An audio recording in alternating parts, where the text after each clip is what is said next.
Good evening, friends. Imagine this. You're standing atop a cold, hard stone castle, a heavy crossbow in your hands. You look down, and across the moat, the crowd isn't a knightly army from an enemy kingdom. It's the undead, slow-moving, with ashen skin and empty eyes. Welcome to the medieval apocalypse. The Black Death pales in comparison. This time, it's a siege of the undead. But you're not the hero rushing out to save the world. You're a practical castle prepper. After all, no matter how chaotic the outside gets, as long as the drawbridge is up and you have a bowl of hot soup before dark, that's what matters most. Right? The last living person you saw was 3 days ago.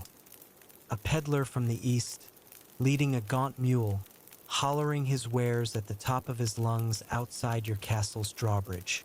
His words were incoherent, his eyes filled with terror. Nothing like a shrewd merchant, more like a fugitive. He rambled about a plague in a village he'd passed through. The sick wouldn't stay down. Instead, they'd get back up, wandering the village with the rank stench of decay, passing the sickness to anyone they touched. You just frowned, told your captain of the guard to give him a sack of bran and half a salted fish, and sent him on his way. You'd heard so many countryside tales like this they'd grown tedious. Ghosts, werewolves, or a man-eating witch hiding in some forest. Castle life was dull, but its greatest mercy was that these stories always stayed stories. Until this evening. Standing at the top of the main tower, you'd used your father's brass telescope to scan the distance and saw the eastern road. No people, no carts, not even a cloud of dust. It was too quiet, a quiet that made your chest tight. On any other day, there'd be farmers heading home late or travelers hurrying along. Now, only the wind whispered through the empty fields. You set down the telescope and rubbed your eyes. This castle was everything to you.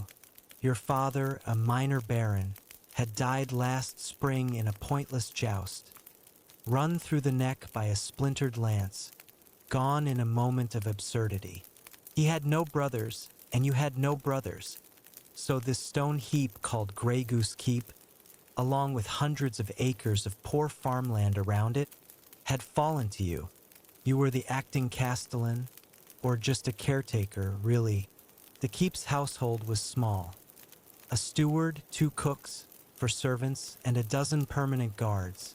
Standard for a small castle in peacetime. You turned and descended the narrow spiral staircase, worn down by 100 years of feet, its center hollowed into a shallow groove. The stairs were cleverly designed to spiral clockwise as they descended. Defenders could hold the inner side, making it easy to swing their swords with their right hands, while attackers would be hampered. Your father had bragged about the design, but you'd always thought climbing up and down felt like twisting a giant corkscrew. Dizzying. You passed the floors where the Lord's family lived, your bedroom and your sitting room the coziest spot in the keep. It had a fireplace with a proper chimney to carry smoke outside, unlike the great hall below, where a crude central hearth left the whole room smelling like smoking cured meat. Thick woolen tapestries hung on the walls, decorating the space and blocking the chilly dampness seeping through the stone. You skipped the great hall, usually the heart of castle life, where people ate, discussed business, and listened to bards. Right now, you needed quiet. You went straight to the castle gates, to the sturdy gatehouse. There, Captain Eric, the bearded guardsman, was polishing his longbow. "Raise the drawbridge and lower the portcullis," you said calmly. Eric paused, startled, and set down his cloth.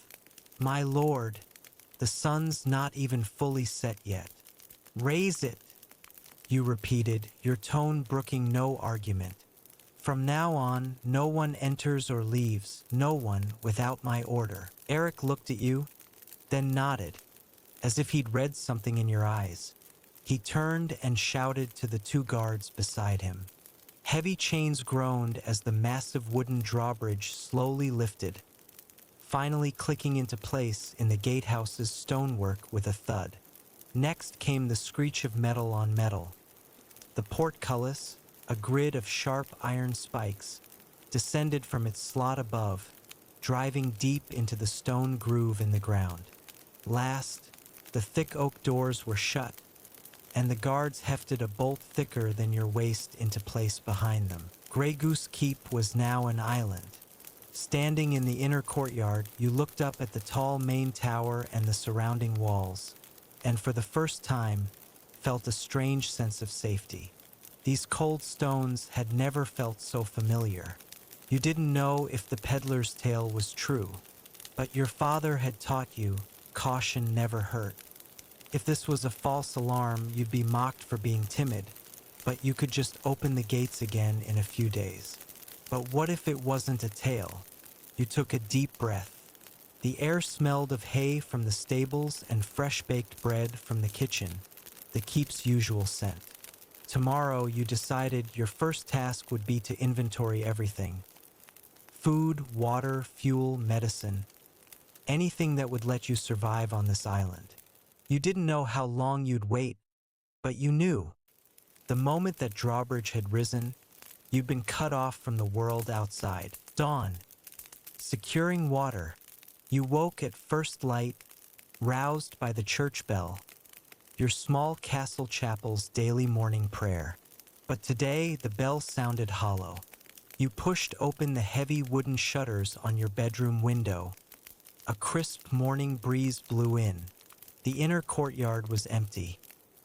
Guards stood at their posts on the walls, and servants were probably busy in the kitchen, preparing breakfast. You didn't wait for a maid to bring hot water for washing or a chunk of rye bread. Today, there was more important work. You pulled on a simple linen undershirt, woolen breeches, and leather boots, then headed to the keep's heart, the cellars beneath the main tower. First priority, water. A castle lived or died by its water. You could survive weeks without food, but only 3 days without water.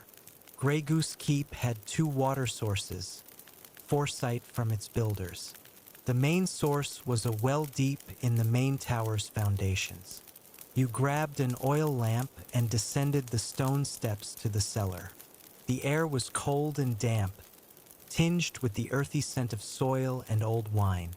The well stood in the cellar's center, covered by a heavy stone slab to keep people or rats from falling in. You and the steward heaved the slab aside. A blast of cool air rushed up. You leaned over, holding the lamp out. Its light barely reached the slimy moss on the well walls, leaving endless darkness below. You dropped a small stone. Seconds passed before you heard a distant splash, its echo buzzing through the well. This well was dug deep. Legend said it had taken 10 years to build, drilled through solid rock to reach the underground water table. Its advantage was clear. Safe inside the castle, impossible for besiegers to poison from outside. You checked the huge wooden winch and thick hemp rope hanging over the well. The rope was worn in places, but still strong. You told the steward to fetch new rope for backup, then cranked the winch yourself, lowering a bucket. When you hauled it up, the water was clear and crisp, with a faint sweetness from the rock. You dipped a finger in and tasted it, clean, no odd flavors. This would be your lifeline for months, maybe years.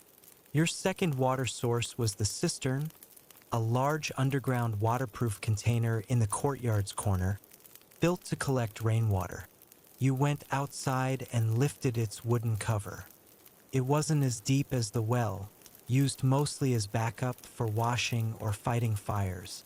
Its stone walls were coated in a special waterproof lime plaster to stop leaks. Fancier castles added sand and gravel to their rain gutters to filter water.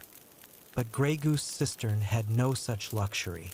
Still, the gutter wasn't clogged with dead leaves, and the water looked clean, only a few floating specks of dust. You told the servants to fill every wooden barrel, clay jar, and water skin they could find with well water over the next few days. Big barrels in the kitchen and cellar, small jars and skins in the tower's storerooms. Redundancy, you thought, if the well failed, these stores would keep you going. Only then did you feel thirsty.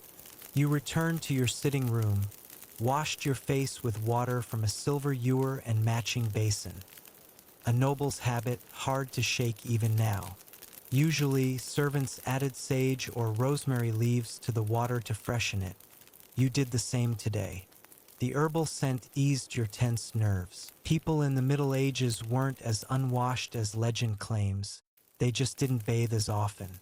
But washing hands and face morning and night, and before meals, that was basic etiquette, basic hygiene. You were grateful for the habit now. In the face of the unknown, cleanliness might be one of your few weapons. Standing in the courtyard, watching servants carry buckets of water to store, you felt calmer. Water was the keep's blood. This first step of preparation was solid. You looked up at the sky, thick clouds, like it might rain. Next, the cistern would get a refill, fuel for survival. With water secured, you turned to the keep's other lifeline, grain. If water was blood, grain was muscle and bone, the energy to hold out long term. Grey Goose Granary was a freestanding stone building in the inner courtyard, set on high foundations for good ventilation, far from the kitchen's fires and the stable's damp. You unlocked its door with a heavy iron key. A smell of straw, dust, and fresh grain hit you, strong enough to make you sneeze. Sunlight streamed through narrow, high windows, casting beams of light. Dust motes danced in the air. The granary was packed with sacks, stacked neatly almost to the ceiling beams. This was the grain paid as rent by your tenant farmers, your survival's backbone. You spent the whole day inventorying with the steward. First wheat, ground into fine white flour for you and your senior staff's bread. In the Middle Ages, bread color was a status symbol. Your white bread was soft and palatable, while servants ate dark bread made from coarse rye or barley, hearty, filling, but grainy. Now, that class distinction meant nothing. You counted 50 sacks of wheat, enough to feed you alone for years. Then rye and barley, over 100 sacks total. Rye made dark bread. Barley made bread and porridge, but its most important use was brewing ale. Ale was the main drink of the Middle Ages, safer than raw water and full of calories. Last, oats, mostly for horse feed, but in an emergency you could make oatmeal. Inventory wasn't just counting, you checked the grain's condition. You opened a few sacks, plunged your hand into the grain. Dry, cool, no mold. You checked corners and sack gaps for rat droppings. The steward had already placed mousetraps and a few semi-feral cats around the granary. Those cats were the granary's guardians, more effective than any trap. To preserve the grain, you told servants to move all sacks away from the walls and res-tack them, leaving gaps for air to circulate and prevent damp. They swept the floor clean and sealed up any cracks rats might squeeze through. After the granary, you visited the mill in the main tower, not a proper mill, just a small room with a large hand-cranked stone mill. Usually, a servant cranked it to grind grain into flour. You tried pushing it, no budge. Still a job for strong arms. You cleaned the millstones of leftover flour, making sure it was ready to use. Standing before the mountain of grain sacks, you finally understood what holding out long-term meant. Every grain in those sacks was a tomorrow you could survive. They were your best weapon against time. But a strange loneliness crept in, too. This granary was built to feed dozens, even shelter villagers in war. Tenant farmers' year of hard work, keeping the feudal system turning. And now it was all for you alone. You looked at the rye for servants and wheat for your table, sitting quiet in their sacks, as if clinging to an order that no longer existed. Felt ironic, even sad. The world had changed the moment you shut those gates. Preserving meat, salt and smoke. Grain gave carbs, but you couldn't live on bread and porridge alone. You needed protein and fat, strength and stamina. The next day, you turned to the keep's meat stores. Your destination. The cellars and storerooms, cold and dark, natural refrigerators. You grabbed a windproof lantern with a tallow candle and descended the slippery stone steps. The cellar air was icy, sharp with salt and raw meat. Hanging from hooks, fresh pork sides and a young cow's carcass, enough for weeks of meals in normal times. But weeks meant nothing now. You needed to make this meat last as long as possible. Medieval Europe's most reliable method, salting.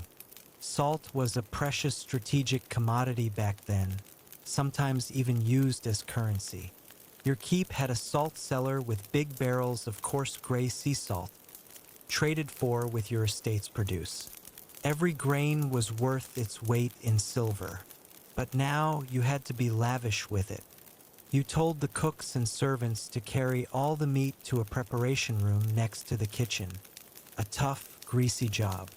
Then came the long, careful work of salting. You grabbed handfuls of salt and rubbed it deeply into every part of the meat, into the crevices between bones and fat, into every muscle. Salt used osmosis to draw out moisture, and its high concentration inhibited bacteria growth, preservation, pure and simple. The salted meat went into huge barrels, layer by layer. A layer of meat, then a thick layer of salt, making sure every surface was covered. Dry curing, they called it. Everyone's hands were greasy and sticky, but there was a quiet sense of security in the work. The barrels were hauled back to the coldest part of the cellar, covered with wooden lids and weighted down with stones. In the cold, salt would seep slowly into the meat, drawing out more moisture. In months, that fresh meat would become dark red, firm salted pork and beef, good for years. When you needed it, you'd soak a piece in water to leach out salt, then chop it into stews or soups, adding much-needed flavor and nutrition. With large cuts done, you turned to scraps, pig intestines, small meat trimmings. Too small for long salting, perfect for sausage. You had the cook mince the meat, mix it with herbs, pepper, and salt, then stuff it into cleaned pig intestines. The sausages were hung from the kitchen rafters to dry in the air. The keep smelled of salt now, thick, sharp, shengalanji, the end of fresh meat, the start of salted meat. Standing at the cellar door, you looked at the sealed barrels. They felt like time's coffins, sealing the present to buy a future. Another choice for survival, you were deliberately cutting yourself off from the fresh, moving world outside, building a still, eternal refuge with salt and stone. More protein, pigeons and fish, preserved by smoke. Salting handled most red meat, but the keep had other protein sources. You looked to the round stone dovecot in the courtyard corner, its walls dotted with nesting holes, home to hundreds of pigeons. In peacetime, they were roast squab for your table, a steady year-round source of fresh meat. And the moat, less a defense, more a giant fish pond, stocked with carp, zander, and eels. Bird and fish meat was tender, too delicate for heavy salting. For them, you needed another ancient skill, smoking. Your next stop was the smokehouse, a low, windowless stone hut behind the kitchen. It had a vent in the roof to control airflow, and a stone hearth in the center with iron hooks and wooden poles strung above. You told servants to net the moat. They pulled up dozens of plump carp and a few slimy eels. You went to the dovecot and caught 20 or 30 pigeons yourself. The fish were gutted and cleaned, the pigeons plucked and prepared. Smoking's first step, a brine soak. You mix salt and water into a thick solution, dropped in the fish and pigeons, and let them soak for hours. It seasoned the meat, drew out moisture, and formed a thin crust to help the smoke adhere. After soaking, you hung the fish and pigeons from the smokehouse's poles with iron hooks, spacing them out so smoke could reach every part. Next, the fire. Smoking wood mattered, no resin-rich woods like pine or cedar, which would fill the meat with bitter, sooty smoke. You needed hardwoods, oak, apple, or hickory. Servants fetched the best logs from the woodpile, lit them in the hearth. The key wasn't flame, it was smoldering, slow, incomplete combustion that produced thick smoke. You adjusted the vent to keep the wood smoldering, not burning. Soon, the smokehouse filled with warm, rich smoke. You shut its thick wooden door, leaving only the tiny roof vent open for slow airflow. The process would take days, maybe a week. You'd need to add wood regularly to keep the smoke thick. Smoke's phenolic compounds would seep into the meat, preserving it and preventing spoilage. Slow heat and moving air would dry it out, too. In the end, the fish and pigeons would be golden brown or dark brown, with dry, firm skin and tight flesh, and a unique, enticing smoky flavor. You checked the smokehouse several times a day, peeking through the door crack. Smoke swirling, rows of hanging meat ghostly in the haze, like a mysterious ritual. The smell of oak smoke mixed with meat and fish filled the air, a primitive sense of satisfaction. Salting was brutal and straightforward. Smoking was the craftsman's patience. Vegetables, storing for winter and beyond. With protein sorted, your focus shifted to vitamins, vegetables. Behind the keep was a small vegetable garden, tended by an elderly gardener, now stuck in the village outside, leaving the garden to you. Autumn had brought a harvest. Rows of cabbages, round and solid like green stones. Turnips, what you might call rutabagas, with purple tops peeking from the soil. Carrots, onions, leeks, all root vegetables that kept well. Your goal: make them last as long as possible. No more fresh salads like in summer, but you needed to avoid vitamin deficiency in the long winter. And whatever came after, you went to the root cellar, higher up than the meat cellar, not fully sealed, with vents to let in cool air without dropping temperatures below freezing. Its floor was covered in a thick layer of dry sand. Over 2 days, you dug up every ripe root vegetable in the garden. You brushed off dirt but didn't wash them. Residual water would speed up rot. You trimmed most leaves, leaving only a small stem above the root to reduce moisture loss. Then, like a patient farmer's wife, you buried the turnips, carrots, and onions one by one in the sand. The sand mimicked the earth's conditions: dark, cool, slightly humid, keeping them fresh for months. For cabbages, you used another method, hanging them root side up from the root cellar's rafters. As they hung, their outer leaves would dry out, forming a protective layer, while the inner hearts stayed crisp and fresh. The garden had beans and peas too. You shelled them, spread them on linen cloths in a dry, ventilated room to dry completely. Dried beans lasted years, excellent for protein and fiber. And for flavor, pickling. You chopped cabbages and cucumbers, packed them into clay jars with salt water, and added fresh dill and mustard seeds from the garden to make simple sauerkraut and pickled cucumbers. Fermentation's acidic environment would keep bacteria at bay. On days when your meals were just salted meat and dark bread, a crunchy pickle might jolt your dulled taste buds awake. Standing in the root cellar, looking at vegetable tops peeking from the sand and cabbages hanging from rafters, you felt like a squirrel hoarding pine cones for winter. Herbs, For cooking and healing, food was mostly covered, but a good apocalypse fortress needed one more thing: spices and medicine. The line between them was blurry. Many cooking herbs had healing properties, too. Your next stop, the small herb garden between the kitchen and chapel, ringed by a low stone wall. A treasure trove for the cook, who used herbs to enhance flavors, and the priest, who made simple remedies and incense. Stepping inside, the air filled with a mix of fragrances: lavender, thyme, mint, that eased your tension. You needed to harvest and dry all useful herbs before late autumn frosts hit. First, cooking herbs: armfuls of thyme, sage, and rosemary, perfect for cutting through meat's gaminess, tied into small bundles.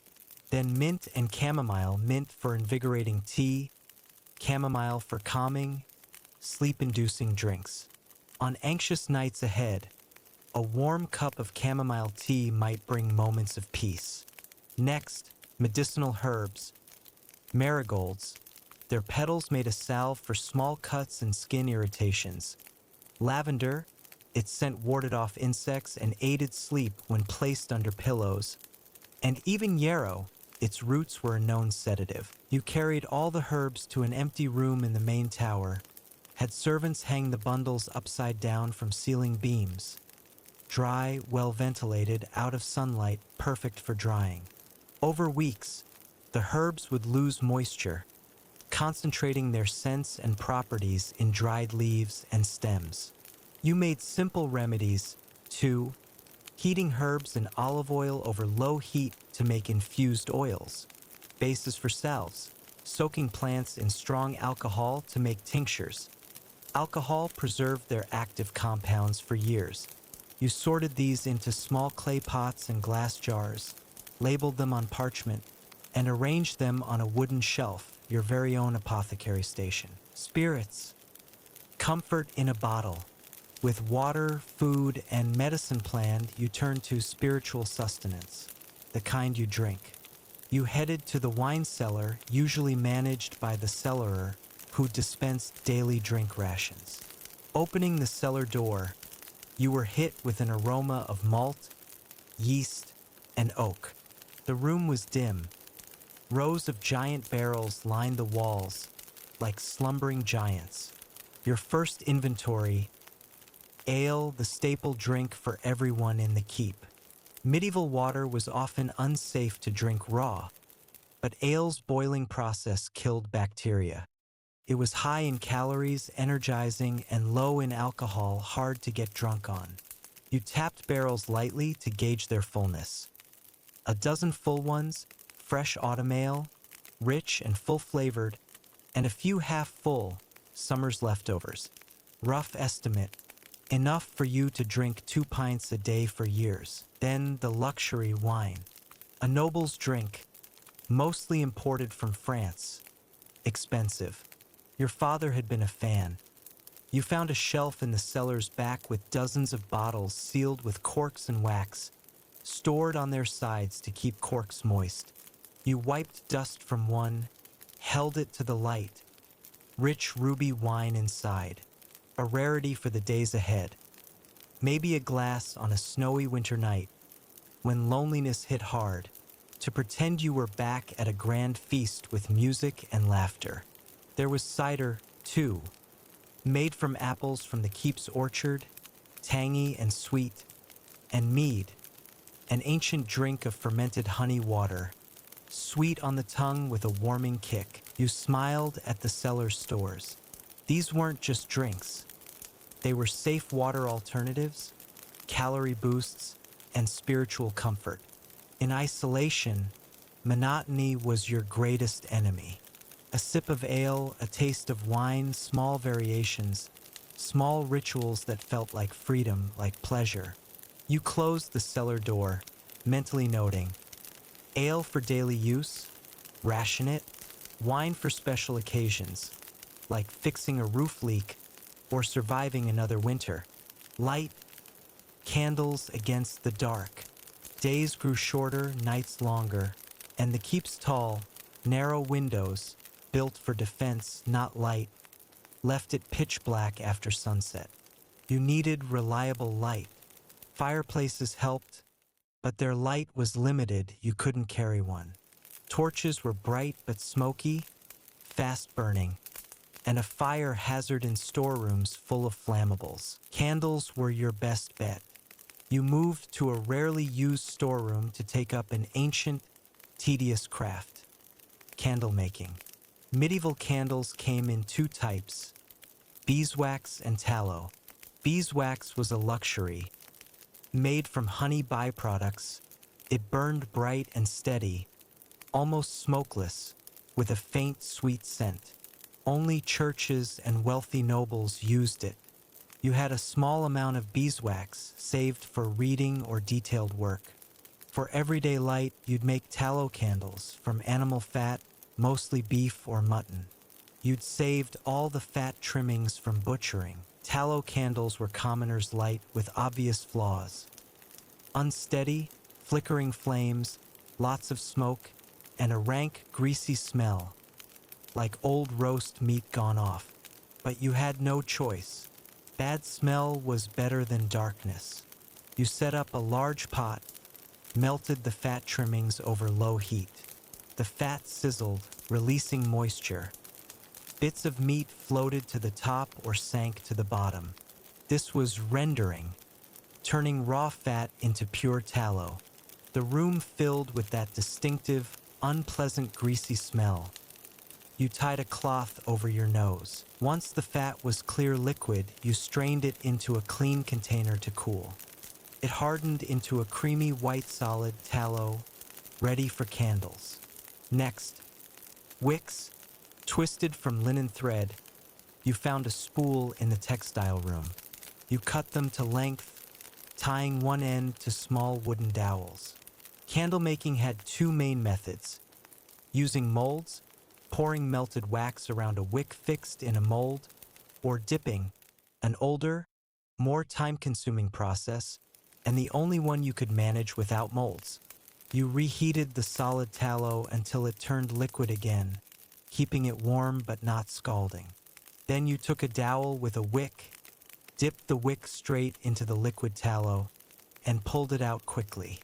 A thin layer of tallow clung to the wick, hardening fast in the air. You repeated this, dipping, lifting, cooling, dozens, even 100 times. Each dip added a little more thickness to the candle. It was grueling work, requiring endless patience. You set up a rack, hanging dozens of half-finished candles from it, rotating them to ensure each layer cooled before the next dip. Otherwise, the hot wax would melt the layer below. All afternoon, you stood in that smelly room, repeating the same motion. Dip, lift, wait. Your hands grew steady. Slowly, those thin threads turned into thick, evenly shaped candles. By dusk, you'd made over 100, some small, some large, none perfectly uniform, but all handcrafted by you. You lit one, setting it in a candlestick. The flame flickered, unsteady, as expected, but it cast a warm glow. Satisfaction settled over you. Water, food, light, your basic needs were covered. Defense, fortifying the keep. Now you turn to the keep's core purpose: defense. Your plan was to hide, not fight, but you couldn't ignore the castle's physical safety. You had no idea what the plague outside was capable of. What if they could climb or break stone? You began a full inspection and reinforcement of Grey Goose defenses, like a farmer boarding up his cottage before a storm, but on a grander scale. First stop, the gatehouse, the keep's strongest yet most vulnerable point. You checked the portcullis. Its chains were rust-free, its tracks greased with animal fat for smooth movement. You tested the drawbridge's winch and chains, sturdy, even if you had no plans to lower it soon. Finally, you examined the thick oak main doors and the giant bolt behind them, solid as ever. Upstairs in the gatehouse, you looked out through the arrow loops. Narrow slits from the outside, but wide, fan-shaped openings from the inside, letting archers fire while staying protected. You imagined enemies below. This would be a perfect vantage point. Next, you walked the curtain wall, the thick stone wall surrounding the keep. The walkway on top had merlins, the tall, solid sections, and crenels, the gaps between them, letting guards hide and shoot. You paused every few steps, checking for loose stones, none. At the wall's corners stood defensive towers, taller than the wall, offering better views and letting guards attack enemies at the wall's base from the side. You climbed each tower, testing the trapdoors and ladders leading to the top, all in good shape. Then you spotted a weak spot. On the keep's west side, a section of wall had weathered stone at its base. Worse, a massive old oak tree grew nearby, its thick branches almost reaching the wall's top. A disaster. If the undead could climb, that tree would be a ladder. You didn't hesitate. Grabbing axes and saws, you and a few guards spent the whole day cutting down the oak. The crash of it falling felt like a weight lifting. You didn't waste the wood, had the guards chop it into firewood, stacking it in an empty courtyard. You even checked the keep's privies, built into the outer wall, with waste dropping into the moat below. You inspected their stonework, making sure nothing could climb up from the moat. Felt absurd, but caution was your rule now. Last, the main tower, the keep's final line of defense. A castle within a castle. Its walls were thickest, its entrance on the second floor, accessible only by a removable wooden staircase. If the outer walls fell, you could retreat here, pull up the stairs, and hold out. You checked the staircase's structure, then barred the tower's ground floor storeroom door from the inside with a heavy beam. Standing at the main tower's top, you looked out at your domain. Every wall, every tower, every defense checked and strengthened. This keep wasn't just a home anymore. It was an extension of you, a hard, reliable shell. You didn't know if it could withstand everything the future threw at it, but you'd made it as strong as possible. Textiles, soft armor for survival. Physical defense was done, but you needed softer protection, clothes and linens. You went to the main tower's top floor, the textile store or wardrobe, in medieval terms, not just a closet, but a room for storing fabrics, clothes, jewelry, and spices. Dry and dark, it was perfect for preserving textiles. Inside were large wooden chests. Opening one, you smelled cedar and dried lavender to repel moths. Neat stacks of fabric filled it. Linen, the main material for underclothes. Light, breathable, absorbent, and softer with every wash. You had piles, bleached white and unbleached natural. It had endless uses. New undershirts and drawers, critical for hygiene, since frequent bathing wasn't common, or torn into strips for bandages. You set aside the cleanest white linen in a separate chest, emergency medical supplies. Wool, for outerwear. Warm, durable, and slightly waterproof. You found wool in all weights. Thick, coarse cloth for cloaks, finer wool for tunics. Essential for winter. Castle stone walls turned icy cold, and without warm clothes, survival was impossible. Leather, for mending boots, making belts, or reinforcing the elbows and knees of work clothes, which took the most wear. The chests also held finished clothes, your father's and mother's old garments. Finely tailored nobles' robes, some trimmed with silk or velvet. Silk, a luxury from the east via the Silk Road. They felt out of place now, relics of a world that valued ceremony over practicality. You folded them back, tucking them at the bottom of the chest. Maybe one day you'd wear them again, But not now. You spent the afternoon organizing, sorting linen by use, setting aside old but sturdy clothes to repurpose into work wear, counting sewing tools, needles, thimbles, scissors, all intact. You found thick down comforters and wool blankets, hauling them to your bedroom. On cold nights, wrapping yourself in them would be a small, vital comfort. Fuel, fire for warmth and work. A keep couldn't run without energy, and in the Middle Ages, energy meant fire. You needed it for heating, cooking, lighting, even with candles, and blacksmithing. You had to stockpile fuel. First, the wood pile in the inner courtyard, a mountain of logs, cut and hauled by servants that autumn for winter. The wood was stacked with gaps for air, keeping it dry. Wetwood smoked too much and gave little heat. You checked the types. Mostly oak and birch, hardwoods, burning long and hot, and some pine, resinous, easy to light, good for kindling. Estimate, enough for years of solo use. You had the guards add the oak tree's wood to the pile, just in case. Wood worked for cooking and heating, but not for high-heat tasks like the blacksmith's forge. You went to the keep's small blacksmith shop, its heart of industry, repairing weapons, shoeing horses, fixing metal tools. Blacksmiths used charcoal, not wood.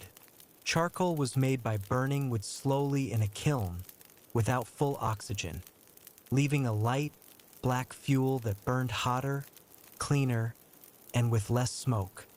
The shop's corner held dozens of sacks of charcoal. You opened one, light, crumbly black chunks. High-tech fuel for the keep. You didn't need to forge swords now, but the blacksmith shop was still critical. You'd need to mend axes, saws, and hammers, make new nails or door bolts, even craft simple tools for the garden. You checked the bellows, leather still intact, no holes. The blacksmith's tools, hammers, tongs, chisels, hanging neatly on the wall, and a few iron bars, raw material for forging. You also stocked kindling, pine cones, dry moss, birch bark, oily, easy to light even when damp. You made tinder, 2 charred linen cloth, stored in a dry iron box. Finally, you checked your fire-starting tools. Flint, a piece of steel, and a striker. Strike steel against flint, and sparks would catch the tinder. Reliable, reusable. You slipped a set into your belt pouch, always within reach. Mental fortitude. Fighting loneliness. With all physical needs covered, you faced a deeper challenge. Surviving the endless, unknown loneliness ahead. The mind needed nourishment as much as the body.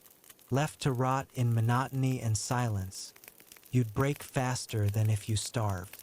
You needed to build a spiritual fortress.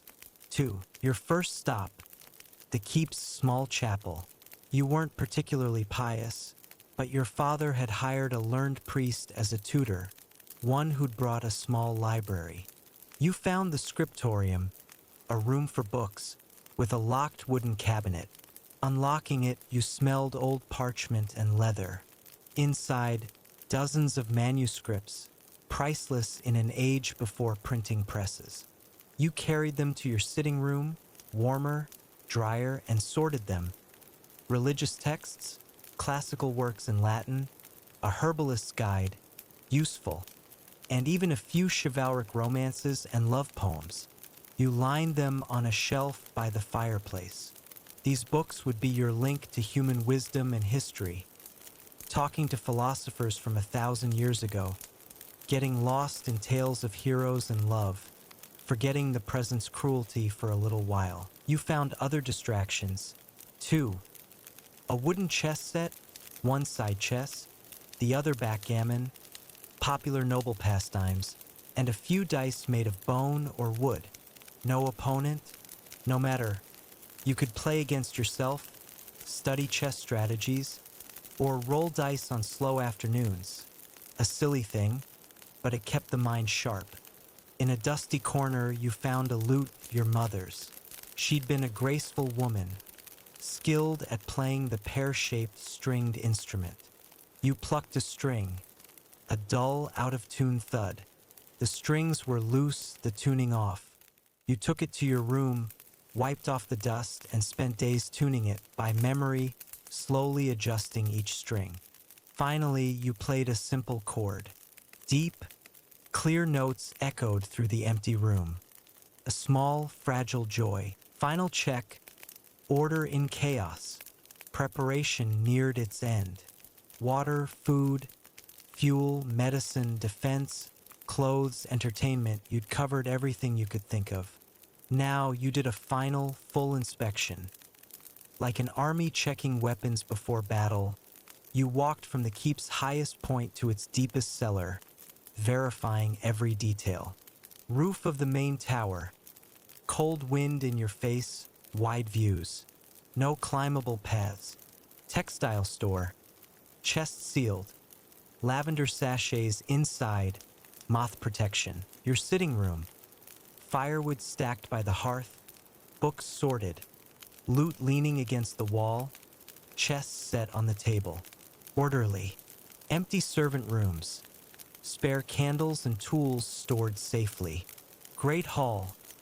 Fireplace cold. Table dusty. Too big, too wasteful, you'd stick to your sitting room. Kitchen. Clean altai, cooking pots hanging. Smokehouse empty. Smoked meat stored elsewhere. Salted meat barrels sealed. Cellars.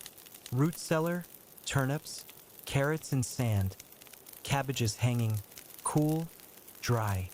Meat cellar. Salted meat barrels. Wine cellar.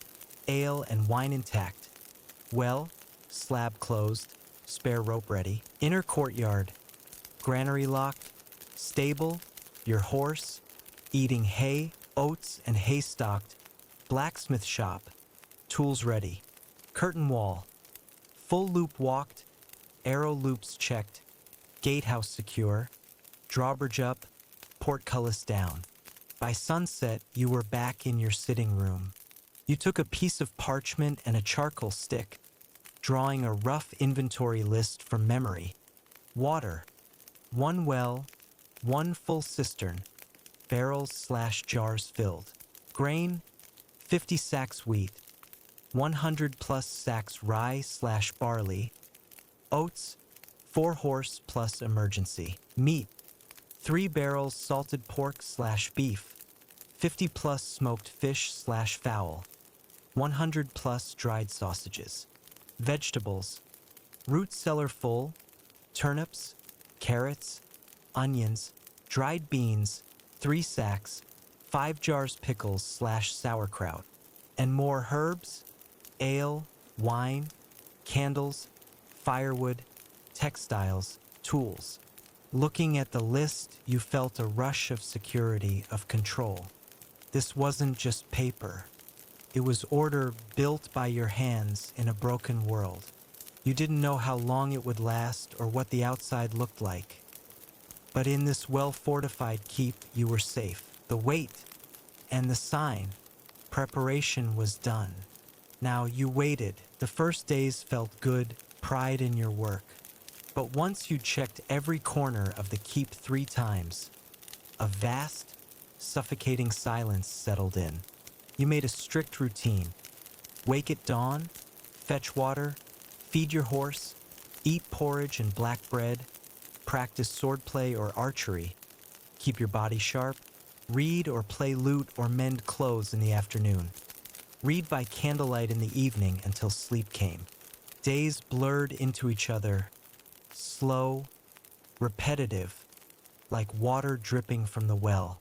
You talked to yourself, to your horse, even to the tapestries on the wall. Autumn faded. Snow fell, turning the world white. Quieter, colder.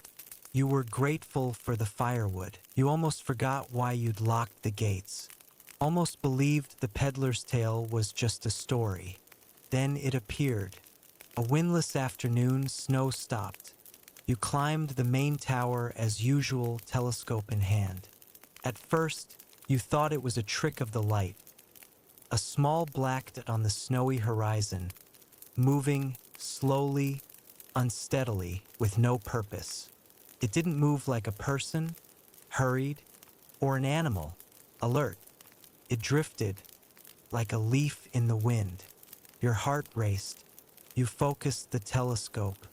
A human shape wearing tattered clothes like a burial shroud. Its movements were stiff, unnatural. One leg dragged, leaving a dark, ragged trail in the snow. You couldn't see its face, but you knew it wasn't alive. It was the peddler's plague, the risen dead from the tales. It wasn't heading for the keep, just wandering. But its existence was a warning. The outside world was broken. Your preparation wasn't for nothing. Your palms sweating, you felt a mix of terror and grim relief. You watched it wander all afternoon. By dusk, it seemed drawn to the keep, slowly, straight toward you. You ran down the tower, across the courtyard, climbed the west curtain wall, and hid behind a merlin, peeking out. Came closer. Now you saw its face, ashen gray, like moldy cheese. One eye was gone, leaving a hollow socket. Its mouth hung open, silent. It reached the moat, frozen solid. It stopped. No anger, no hurry. Just stood there, facing the keep, the high stone walls, the closed gates. Then it did something that made your blood run cold. It lifted one hand and tapped the air in front of it over and over, like knocking on an invisible door. No sound, just that slow, mindless, terrifying motion. Darkness fell, swallowing the figure. You didn't know if it was still there, but you knew your world was split in two. Inside the walls, order built with reason and work. Outside, cold, senseless chaos. A wall, a moat. That was all that separated you from it. Your long watch had only just begun.